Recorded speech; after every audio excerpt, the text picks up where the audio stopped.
Ya, selamat sore Bapak Ibu semua. Saya dengan Dr. Krisma, dokter spesialis akupuntur dari Klinik Senior Prodia Pluit. Terima kasih atas kesempatannya. Sore ini saya dikasih kesempatan untuk bisa sedikit berbagi tentang saraf kejepit. Jadi saraf kejepit adalah gangguan yang banyak sekali dialami sama kita semua. Dari segala usia sebenarnya, dari muda sampai yang tua, tapi terutama di usia tua, di atas 40-50. Biasanya dia sudah mulai timbul gejalanya. Nah, hari ini kita akan coba bahas, kita akan lihat seperti apa sih gejala saraf kejepit itu, penyebabnya apa, dan apa yang bisa kita lakukan untuk penanganan saraf terjepit. Oke, mungkin boleh ditampilkan slide-nya.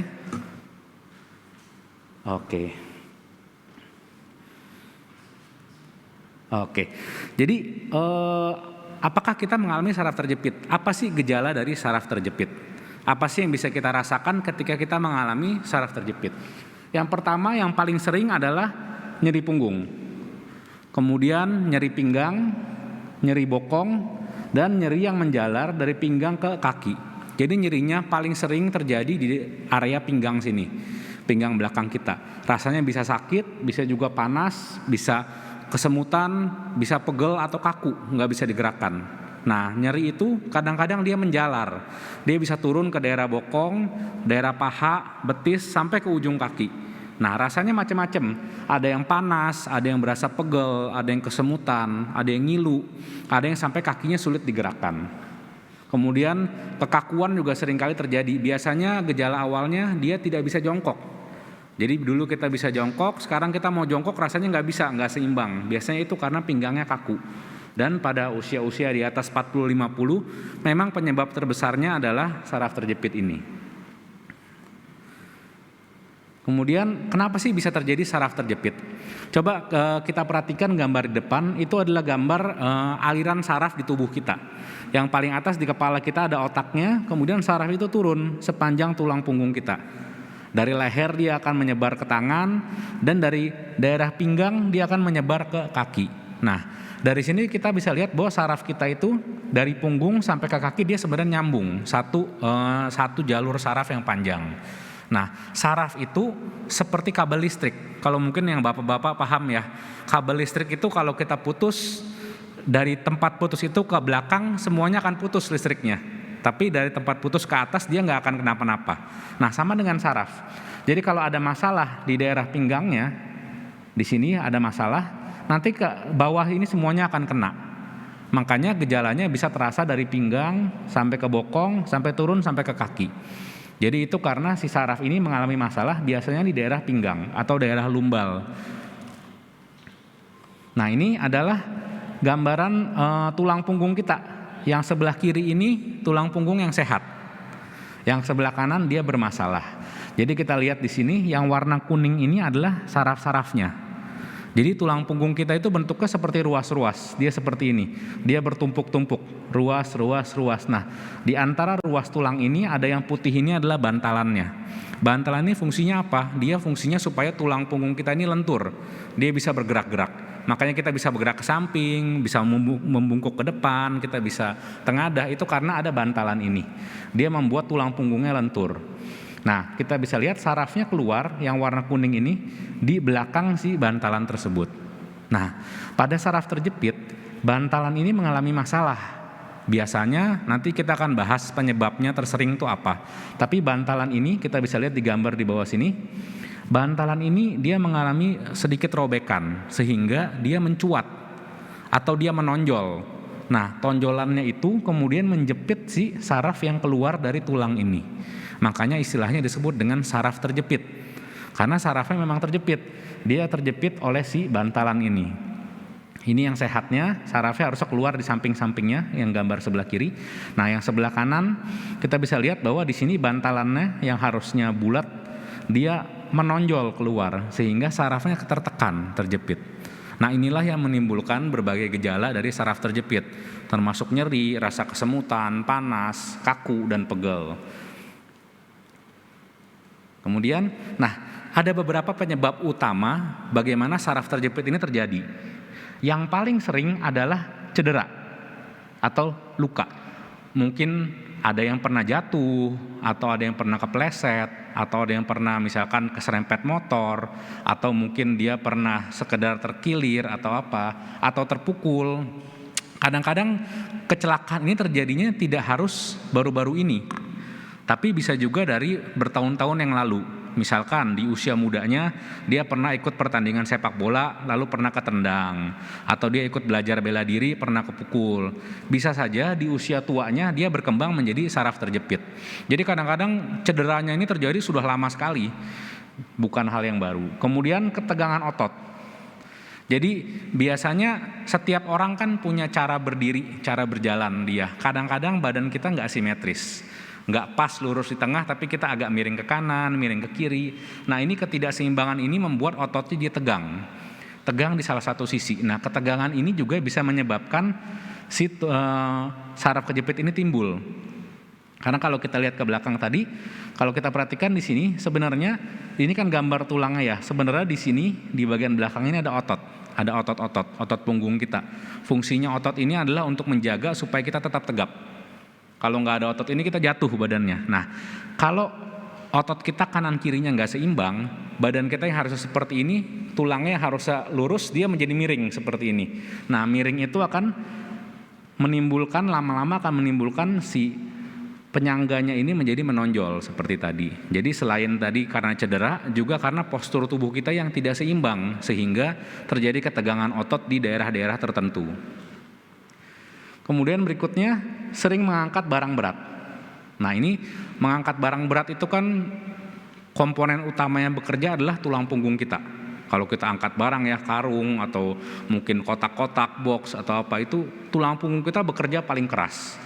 Nah ini kalau ketika kita muda, ketika kita masih kuat, kita sering angkat barang berat, biasanya otot-ototnya menjadi tegang. Otot-otot punggung yang tadi kita bicarakan dia menjadi tegang. Akibatnya kalau kita tadi tidak balance, kemudian kita jarang olahraga, akhirnya dia menekan si tulang punggung sehingga bantalan tadi menonjol dan terjadi juga saraf terjepit. Nah ini sering mengangkat barang berat ini sering sekali terjadi, terutama pada bapak-bapak yang mudanya mungkin sering angkat barang berat gitu ya. Dulu pas muda dia kuat, tapi begitu tua dia mulai timbul sakit pinggang, kemudian sakit di bokong, di kaki. Biasanya karena kebiasaan dulunya mengangkat barang berat ini. Nah berikutnya ini sering terjadi terutama pada ibu-ibu dan anak muda. Jadi terlalu banyak duduk atau postur duduknya tidak baik. Bisa dilihat di gambar ini, dia duduknya bungkuk sekali, kadang ngeliatin laptop ya. Nah ini posturnya sangat tidak baik. Postur ini menimbulkan ketegangan di otot-otot di pinggang dan punggung. Akibatnya dia akan menyebabkan tulang punggungnya memendek. Jadi bantalan antar tulang ini akan terdorong sehingga timbul saraf terjepit. Nah ini cukup banyak terjadi biasanya pada pekerja kantoran. Biasanya bapak-bapak yang kerja di kantor, yang seharian nyetir, supir truk dan lain-lain, tapi sering juga pada ibu-ibu yang jarang aktivitas fisik, jarang olahraga. Mungkin sebagian besar waktunya di rumah duduk atau duduknya di sofa dengan postur yang melengkung seperti itu. Nah, ini sering sekali terjadi. Dan akhir-akhirnya pada anak muda juga sering terjadi karena anak muda sekarang cenderung di depan komputer terus. Nah, postur yang kurang baik itu menimbulkan banyak keluhan daerah pinggang dan kakinya. Jadi sebenarnya dia sudah mulai terjadi saraf terjepit kalau ketika udah ada keluhan tersebut. Dan yang terakhir, yang penyebab terseringnya adalah kegemukan atau kurang olahraga. Nah jadi kalau kita sering berolahraga, kita rajin olahraga, bahkan sampai usia tua, otot-otot kita akan lebih kuat dan lebih lentur. Nah akibatnya dia nggak akan tegang. Kalau ketika otot itu lentur, dia lunak ototnya. Seperti jadinya dia tebel, kuat, tapi dia nggak keras, nggak tegang. Nah, ketika otot lunak itu dia akan melindungi tulang punggung supaya tulang punggung ini aman walaupun kita aktivitas. Tapi kalau kita kurang olahraga, apalagi kalau berat badan kita tinggi ya, kita gemuk misalkan. Nah, ini akan ototnya akan lemah. Otot yang lemah tadi disuruh ngangkat berat badan yang berat, yang besar tadi, akibatnya dia tegang, dia jadi keras. Nah, ketika ototnya mengeras inilah atau menegang, dia membuat tulang punggungnya memendek jadinya, jarak antar tulang punggungnya. Nah, inilah yang menimbulkan saraf terjepit. Nah, ini juga sangat sering ya, terutama zaman sekarang, anak muda pun banyak sekali yang mengalami nyeri pinggang. Biasanya kadang-kadang kalau mereka berat badannya berlebih, jarang olahraga, hampir pasti mereka ada nyerinya di daerah pinggang atau daerah bokong biasanya. Kira-kira itu, jadi ada 5 hal tadi yang sering sekali menimbulkan saraf terjepit. Dan saraf terjepit ini suka timbul tiba-tiba. Kita nggak sadar suatu hari kok saya rasa punggung nggak enak, kok saya rasa kesemutan nih sampai ke kaki sebelah kanan aja gitu. Tiba-tiba kita nggak tahu, rasanya nggak pernah jatuh, rasanya nggak pernah angkat berat-berat. Tapi kadang-kadang sebenarnya dia terjadi dari dulu. Karena kebiasaan duduknya, dulu waktu mudanya sering angkat barang berat, atau pernah berapa tahun yang lalu mengalami cedera. Nah, kadang-kadang gejalanya baru timbul di usia tua. Makanya pada usia tua ini sering sekali terjadi saraf terjepit. Kadang-kadang peristiwanya atau penyebabnya udah lama sekali terjadinya, baru sekarang dia timbul gejalanya. Nah, kemudian ini kita gambarannya kita lihat tadi di atas, kita bisa lihat ini saraf-saraf yang keluar ke kaki ini yang warna hijau ini, seperti garis warna hijau. Ini adalah saraf-sarafnya. Dia keluar dari daerah pinggang sini. Ini daerah pinggang, daerah bokong.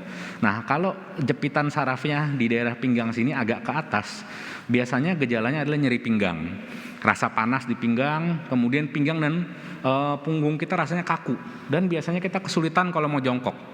Kalau duduk bisa, mau bangun rasanya berat, kemudian kalau mau jongkok atau mau mengut barang di bawah rasanya kaku, susah.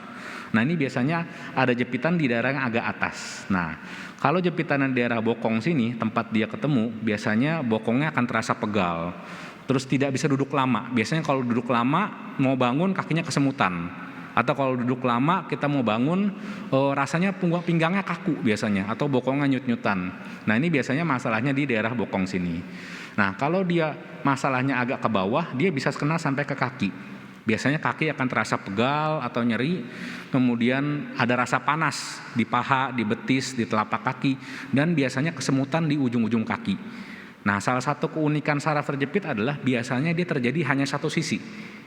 Jarang saraf terjepit sampai kanan kiri, walaupun bisa, tetap bisa. Biasanya hanya satu sisi.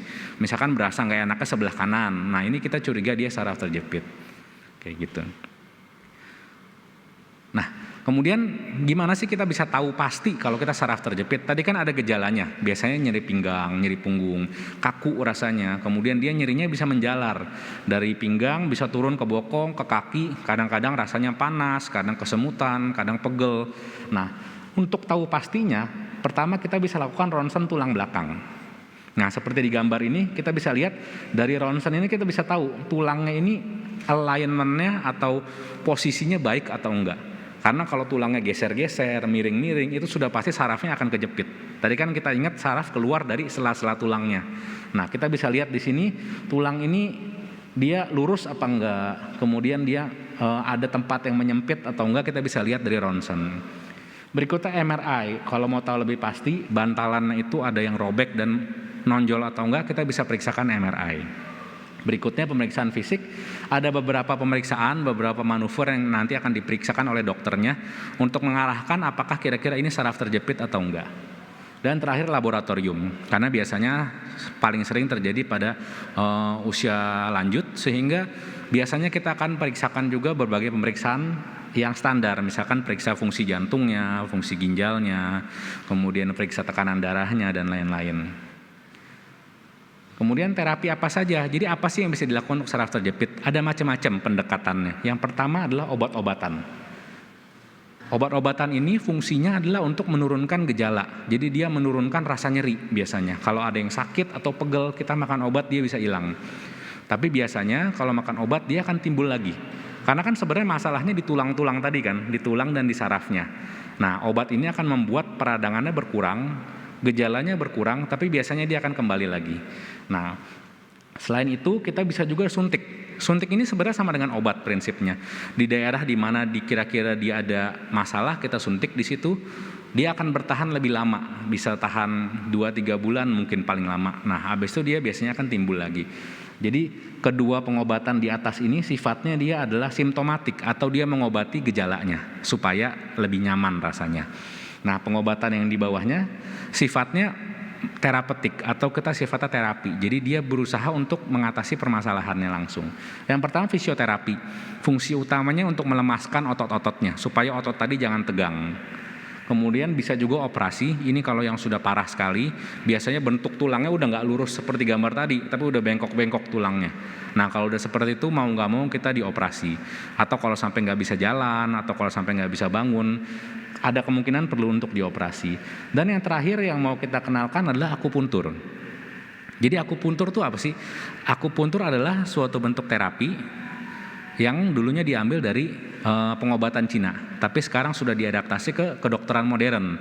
Jadi kita gunakan akupuntur ini berdasarkan uji klinis yang sudah terbukti efektivitasnya. Nah, dalam hal ini akupuntur bisa membantu apa untuk saraf terjepit? Yang pertama, dia menurunkan nyerinya, karena akupuntur akan merangsang saraf-saraf di tempat yang bermasalah tadi. Kemudian kita akan menurunkan peradangan, jadi menurunkan peradangan yang terjadi akibat sarafnya terjepit. Kemudian kita mempercepat pemulihan saraf. Tadi kan sarafnya terjepit sehingga dia mengalami kerusakan, jadi timbul gejala. Nah, akupuntur mempercepat supaya saraf itu pulih dengan lebih baik. Nah, dia juga menurunkan berbagai macam gejalanya, termasuk sensasi panas, rasa kesemutan, dan kekakuan.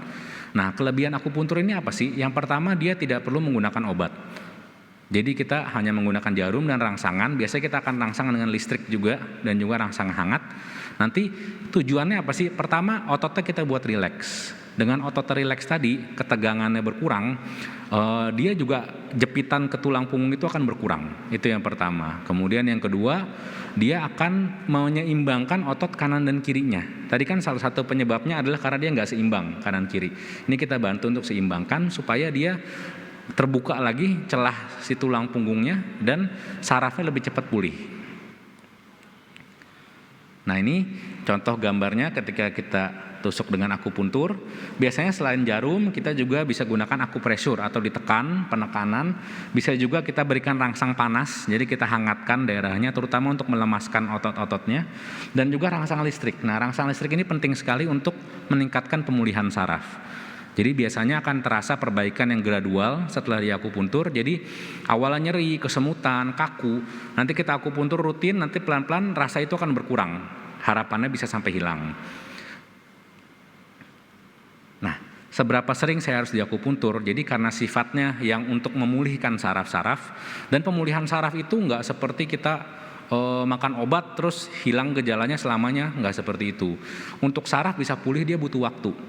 Nah, yang kita lakukan adalah kita akan terapi secara rutin 2 kali seminggu, biasanya 6-12 kali terapi. Kita harapkan sudah akan ada perbaikan seperti itu.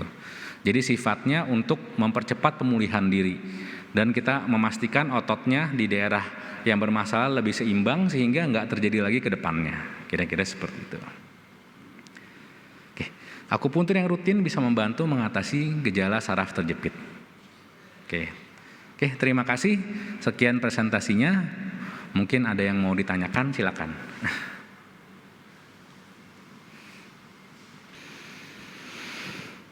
Suntikan steroid itu ada side effect-nya nggak? 1. 2, operasi itu seperti apa tindakannya?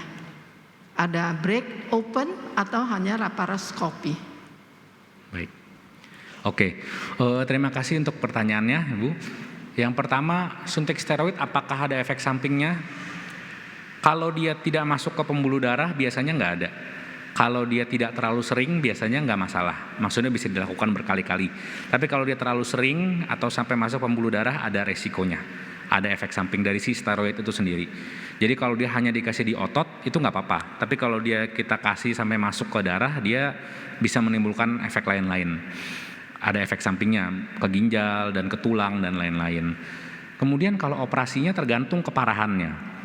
Jadi masalahnya yang perlu dioperasi itu biasanya 2. Yang pertama, dia tulangnya udah nggak lurus lagi kayak gambar tadi. Kan kalau kita lihat di gambar tadi, dia tulangnya lurus ya. Nah, di sini kan kita lihat tulangnya lurus seperti ini. Nah, kadang-kadang tulangnya udah nggak lurus lagi, dia udah geser-geser. Nah, ini kita mau obati seperti apapun dia tidak akan membaik karena memang bentuk tulangnya udah nggak lurus lagi. Nah, ini perlu dioperasi. Kalau seperti ini dia perlu dibuka. Tapi ada beberapa yang hanya bantalannya aja yang bermasalah. Seperti tadi. Nah, di sini kita lihat di sini hanya bantalannya aja yang menonjol. Tapi tonjolannya gede. Nah, ini harus dipotong tonjolannya. Nah, itu dengan laparoskopi bisa operasi kecil. Jadi kita masuk ke dalam dipotong hanya tonjolannya aja gitu. Itu bisa. Jadi tergantung kasusnya seperti apa. Dan tergantung dokternya dia preferensinya ke arah mana. Seperti itu.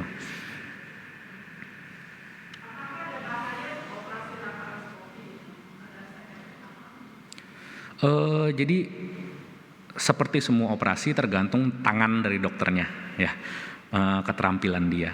Yang kedua, di sini strukturnya kan kalau kita lihat ya, dia strukturnya rumit, ya. Sebenarnya strukturnya banyak sekali kecil-kecil, banyak serabut-serabut saraf kecil yang ada resiko terpotong ketika operasi. Ya, jadi kalau apakah ada resikonya? Ada resiko dia akan timbul gejala yang berbeda, sakitnya di tempat lain atau sakit yang sama tambah parah, itu ada. Tapi ada juga kemungkinan itu tidak terjadi. Jadi untuk semua operasi pasti ada resikonya, ya. Terutama daerah tulang punggung, karena di sini kan cukup kompleks strukturnya, ya. Kompleks dan kecil-kecil sekali. Jadi benar-benar tangannya harus teliti. Bahkan tangan yang paling ahli pun ya kadang-kadang nyenggol bisa jadi, ya. Jadi kalau apakah ada resiko? Selalu ada resikonya, seperti itu. Kalau operasi selalu ada resikonya. Oke, mungkin ada lagi yang ingin bertanya? Ya, selamat sore dok. Mungkin waktu muda saya kan olahraganya berat, tenis atau ya bela diri, terus ngangkat juga berat. Nah sekarang ini kalau duduk nonton TV, mungkin duduknya juga nggak bagus, itu tulang belakang rasanya ngilu gitu ya. Nah apakah ini gejala akan kalau terus-terus begini salah duduk bisa ke arah saraf jepit? Nah atasinya itu boleh dengan olahraga atau berenang nggak? Karena saya dengar katanya berenang itu bagus untuk tulang belakang. Itu aja pertanyaan. Thank you. Baik, terima kasih Pak pertanyaannya. Kalau yang dialami seperti itu memang kecurigaannya ke arah saraf terjepit, seperti itu. Terutama dengan riwayat dulunya ya, sering olahraga berat, kemudian angkat barang berat, postur duduk juga mungkin kurang baik ya, atau duduknya sering cukup lama. Kemungkinan itu ke arah saraf terjepit. Baiknya kita periksa juga, kita pastikan apakah benar-benar saraf terjepit atau hanya dari ototnya aja, kayak gitu. Kemudian kalau untuk berenang baik sekali, tapi harus stretching dengan baik. Karena kalau otot itu tegang, terus kita pakai dia untuk aktivitas, dia akan makin kenceng, makin tegang. Adanya kanan kirinya tadinya nggak seimbang, dia makin nggak seimbang. Yang kenceng makin kenceng, yang kurang kenceng akan ketarik jadi memanjang gitu. Jadi bentuk tulangnya nanti nggak akan lurus lagi, makin lama dia makin bengkok bentuk tulangnya. Jadi kalau memang mau olahraga dulu nggak apa-apa, tapi stretching di awal atau pemanasan di awalnya harus baik. Jadi benar-benar harus pemanasan, harus sering stretching, kemudian baru berenang. Jangan baru datang kolam renang langsung berenang gitu, jangan seperti itu. Karena biasanya kalau ototnya tegang kita pakai olahraga, dia malah akan makin tegang. Yang penting dia stretchingnya baik, berenang itu baik sekali untuk tulang punggung, betul. Karena nggak ada beban olahraganya. Juga olahraga seperti yoga atau tai chi juga sangat direkomendasikan. Karena mereka membantu melepaskan ketegangan otot dan membalans kanan kirinya, seperti itu. Selamat sore ya. Yang saya mau tanya itu adalah dokter datang kemari itu memperkenalkan pengobatan akupuntur. Kalau dengan obat saya bisa mengerti karena dengan obat-obatan bisa langsung kepada tujuan atau tempat yang sakit. Dengan akupuntur yang setahu saya biasanya kan yang dikerjakan itu adalah ke sarafnya. Apakah dengan akupuntur itu saraf kejepit itu bisa sembuh? Atau sama dengan obat-obatan hanya untuk meredakan? Nanti kalau saya berhenti akupuntur itu akan sakit lagi, atau dengan akupuntur cukup dengan akupuntur saya bisa sembuh? Itu pertanyaan saya yang pertama. Terus yang kedua, saya pernah ke dokter. Tadi itu suami saya yang bertanya, jadi saya agak perhatiin kalau mengenai saraf kejepit. Dokter menganjurkan saya untuk kasih tidur di atas papan yang keras, katanya jangan tidur di kasur. Nah pertanyaan saya, apakah itu benar bisa membantu? Terima kasih. Baik, terima kasih pertanyaannya. Yang pertama, kalau obat, jadi kita lihat di gambar ini, dia kan di sini ada saraf yang terjepit ya. Nih, yang merah-merah ini dia terjepit, dia meradang. Jadi sama seperti badan kita, kalau dia ada luka, dia akan merah di sekitarnya kan. Merah itu adalah tanda-tanda radang. Nah, radang inilah yang mengiritasi si saraf atau menimbulkan kerusakan di si saraf ini. Nah, dengan obat-obatan, fungsi utamanya adalah menurunkan peradangan. Makanya diberikannya steroid, kemudian NSAID dan lain-lain. Dia akan berusaha menurunkan peradangan. Nah, yang dilakukan akupuntur, pertama akupuntur sendiri bisa menurunkan peradangan. Yang kedua, dia membuat otot-ototnya kanan kiri menjadi balance dengan cara merangsang saraf-sarafnya, betul. Nah, dengan ototnya menjadi balance, area yang tadinya terjepit tadi karena struktur ototnya kanan kiri nggak balance, sehingga misalkan sebelah kiri lebih keras, dia akan ketarik ke kiri. Akibatnya dia akan kejepit seperti ini. Nah, dengan akupuntur merilekskan otot tersebut, dibuat balance, dia akan terbuka seperti ini. Jadi, kalau seandainya tonjolannya ini tidak besar, dia akan ketarik lagi karena celah antar sendinya akan terbuka. Pelan-pelan akan terbuka seperti itu. Tapi kalau tonjolannya besar, tetap dia akan ada gejala. Jadi ketika kasusnya memang berat, tonjolannya besar, biasanya setelah di akupuntur pun kita maintenance. Misalkan kita udah akupuntur sampai 12 kali, gejalanya udah baik, kita akan tetap maintenance kira-kira 2 minggu sekali atau sebulan sekali. Untuk menjaga supaya ototnya tetap balance. Karena begitu dia nggak balance lagi, misalkan dia aktivitasnya kurang baik atau duduk terlalu lama, perjalanan jauh, biasanya dia akan kembali lagi ke yang zaman dulu. Nah, itu kita akan akupuntur lagi supaya dia jangan sampai kembali ke zaman dulu kayak gitu. Jadi kita akan bantu supaya mencegah supaya dia nggak jadi parah. Jadi bedanya dengan obat itu, kalau obat benar-benar hanya untuk mengurangi peradangannya. Jadi yang kerusakan yang sudah terjadi ya akan makin berkembang terus seiring dengan waktu berjalan. Tapi dengan akupuntur kita coba untuk stop. Kita coba untuk sebisa mungkin kita kembalikan ke posisi normal. Memang tidak akan semua kasus bisa sembuh total maksudnya. Kalau perbaikan pasti ada, tapi untuk sembuh total nggak semua kasus. Tapi untuk kasus-kasus terutama yang masih ringan, yang tonjolannya tidak besar, dia bisa kembali aktivitas normal tanpa gangguan. Kalau yang berat, kemungkinan harus maintenance. Jadi setelah selesai pun terapinya kita tetap terapi rutin untuk jaga supaya jangan sampai kambuh lagi seperti itu. Kemudian tadi pertanyaan kedua itu tentang ranjang keras ya, ranjang papan. Betul, ranjang papan memang bisa membantu untuk mengatasi masalah tadi ketidakseimbangan. Karena kalau ranjang kita empuk, ketika tidur sebenarnya tulang punggung kita jadi melengkung gini. Karena ranjang kan ketimpa badan kita melengkung. Jadi tulang punggungnya melengkung. Nah, ini akan memperparah yang tadi udah nggak seimbang. Kan tadi karena nggak seimbang sehingga dia harusnya lurus seperti ini, dia menjadi miring begini. Nah, sekarang ditambah melengkung, dia bisa miring kemana aja. Tapi kalau dia keras papannya, tulang-tulang kita akan nempel ke si papan, pluk gitu. Nah, ketika dia nempel, mau nggak mau posisinya stabil. Nah, ketika posisinya stabil ini, kemungkinan terjadi lebih tinggi untuk dia lebih rileks dan ada celah sedikit di mana saraf itu nggak terlalu kejepit. Nah, itulah yang akan membantu pemulihan.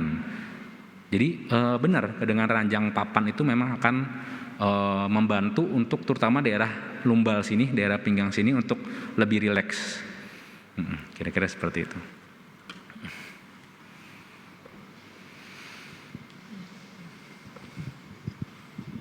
Selamat sore Pak.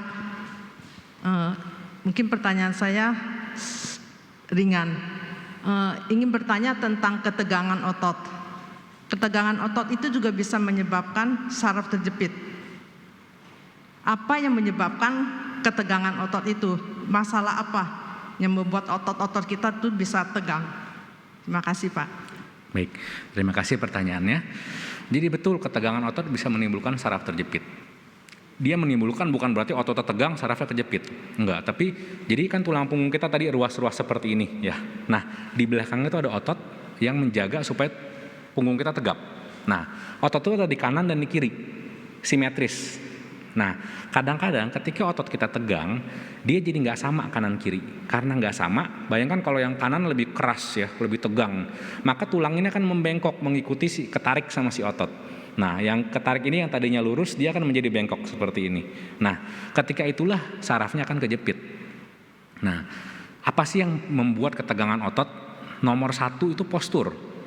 Jadi cara kita berdiri, cara kita berjalan, ketika kita duduk, ada orang yang duduk aja tegap, ada juga yang duduk miring, nyender ke satu sisi, ada yang duduk miring, ada yang kalau berdiri tegap, ada yang kalau berdiri dia miring, bersandar ke satu kaki.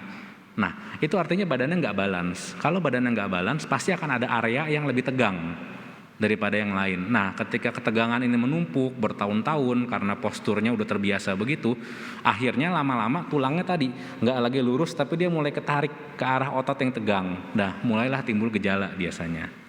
Jadi penyebab utamanya postur yang tidak balance, terlalu banyak menumpuk satu sisi, atau kadang-kadang faktor pekerjaan. contohnya atlet yang dia hanya main bulu tangkis pakai tangan kanan.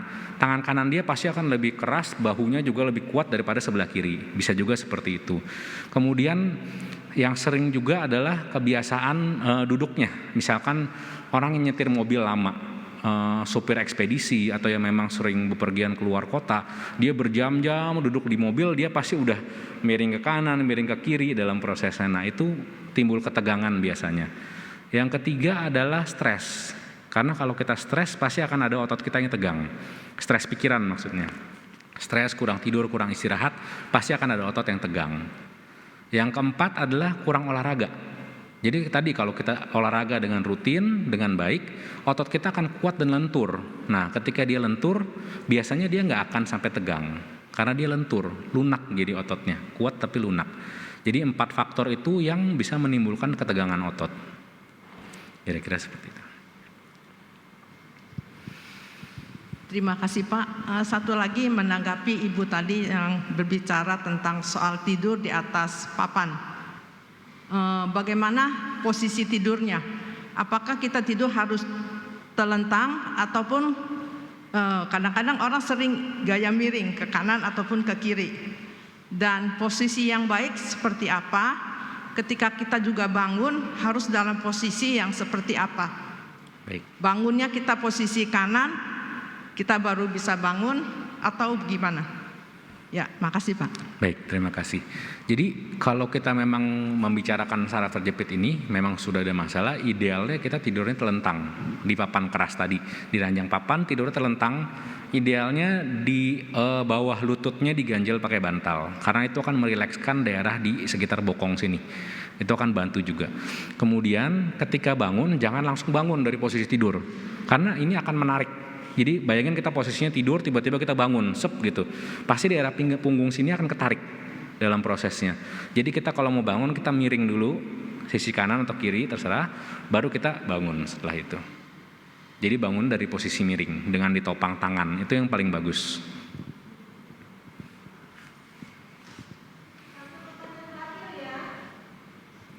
Dok mau tanya, kalau misalnya diurut boleh nggak kalau sakit pinggang? Bisa sembuh nggak gitu? Satu. Kalau kedua, akupuntur mesti kira-kira berapa kali baru bisa sembuh gitu? Ya, kasih Dok. Baik, terima kasih pertanyaannya. Urut itu agak-agak abu-abu dalam artian gini. Kalau masalahnya adalah di otot, jadi dia di tahap awal biasanya ototnya ada yang tegang sehingga dia kanan kiri nggak seimbang. Terus sarafnya udah mulai keteken, timbul gejala. Nah ini kalau kita terapi pakai urut masih bisa di awal-awal. Karena yang tegang tadi dibikin rileks sama dia supaya dia yang tadinya udah mulai miring dia lurus lagi kayak gitu. Nah itu masih bisa di awal-awal. Tapi kalau di akhir-akhir udah bertahun-tahun pegelnya, diurut hanya membantu sebentar tapi itu tidak membantu banyak dan malah kadang-kadang tergantung yang ngurutnya ya. Kalau dia terlalu keras pakai tenaganya atau kadang dipletek-pletek gitu, kadang-kadang itu malah menimbulkan gangguan lagi gitu. Jadi tulangnya yang bentuk gimana berubah lagi dia. Nah kalau udah timbul begitu seringnya gejalanya tambah parah. Beberapa kali saya mengobati pasien juga, dia udah mulai perbaikan lalu dia diurut malah balik lagi ke semula. Karena kan kita nggak tahu ya namanya urut itu kan tergantung tangan yang ngurut, seberapa kuat dia ngurut, kemudian dia ngurutnya daerah mana gitu. Jadi soal ngurut itu ya kalau di awal-awal masih ada pengaruhnya, tapi kalau di akhir-akhir lebih baik kalau nggak harus banget ya jangan seperti itu. Ya, tadi tentang urut ya. Kemudian berikutnya yang kedua tentang apa ya tadi?